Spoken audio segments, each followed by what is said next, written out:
2025 અંતર્ગત ગુજરાતના યુવાઓ માટે આજનો દિવસ એ અતિ મહત્વનો દિવસ છે। આજના દિવસે ગુજરાતના હજારો યુવાનોને એમના સપના સાકાર કરવાની દિશામાં રાજ્ય સરકાર દ્વારા કંપનીઓ અને યુવાનોના સપના એ બે વચ્ચે બ્રિજ બનવાનું જે કાર્ય છેલ્લા 3-4 મહિનાની અંદર જે પ્રોસેસના માધ્યમથી આજે હજારો લોકોને રોજગારીના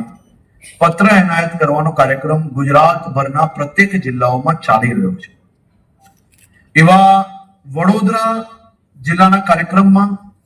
આપણી સૌની વચ્ચે ઉપસ્થિત આદરણીય શ્રી બાલુભાઈ શુક્લા, શ્રી હેમાંગભાઈ જોશી,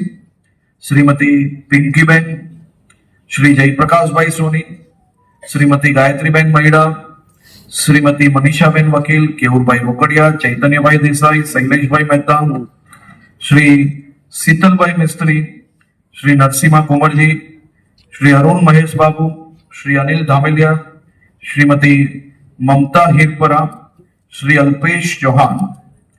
અને ઉપસ્થિત વડોદરા જિલ્લાના મારા સૌ યુવાન સાથીઓને હું આજે અભિનંદન આપવા વડોદરા આવ્યો છું।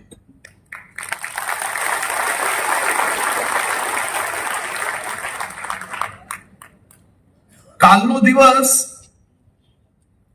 એટલે કે 7 ઓક્ટોબર 2001 ના દિવસે બરાબર કાલના દિવસથી ગુજરાત માટે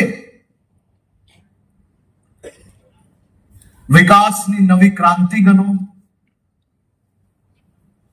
કે પછી ગુજરાતના યુવાનોનું ભવિષ્ય બદલવાનો દિવસ ગણો કે પછી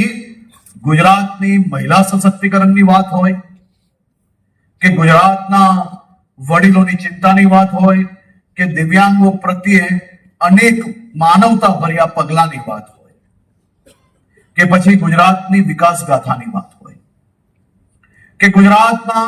18,000 ગામડાઓની વિકાસ યાત્રાની શરૂઆતના દિવસની વાત કહું કે પછી ગુજરાતના મહાનગરોના વિકાસની વાત કે પછી ગુજરાત દેશમાં નંબર 1 બનવા માટેના શરૂઆત કરવાના દિવસની વાત કહું। 7 ઓક્ટોબર 2001 ના દિવસે ગુજરાતને એક એવા નીડર, એક એવા યુગ પુરુષ, એક એવા વ્યક્તિત્વ મુખ્યમંત્રી સ્વરૂપે મળ્યા કે ગુજરાતના પ્રત્યેક નાગરિકોને જાણે કે આશાનું કિરણ જાગી ગયું, જાણે કે એના સપના સાકાર કરવાની શરૂઆત થઈ ગઈ। 7 ઓક્ટોબર 2001 ના દિવસે ગુજરાતમાં આદરણીય નરેન્દ્રભાઈ મોદીજીએ મુખ્યમંત્રી તરીકે પહેલીવાર શપથ લીધી અને આખું ગુજરાત જાણે કે યાત્રામાં જોડાઈ ગયું, એ સાક્ષી બન્યું અને એ જ દિવસથી ગુજરાતના પ્રત્યેક નાગરિકોએ મોદીજીના ખભે ખભા મલાવીને ગુજરાતની વિકાસ યાત્રાની શરૂઆત કરી। એક તરફ અનેક જગ્યાઓ પરથી અનેક દિશાઓમાંથી ગુજરાતની વિકાસને રોકવા માટે પ્રયાસ ચાલે અને એક તરફ ટીમ ગુજરાત એટલે મોદીજી અને ગુજરાતના બધા જ નાગરિકો ટીમ ગુજરાત બનીને એ સંઘર્ષનો સામનો કરીને એક પછી એક વિકાસની નવી આયામો આપણે પાર કરવામાં સફળતા પ્રાપ્ત કરી।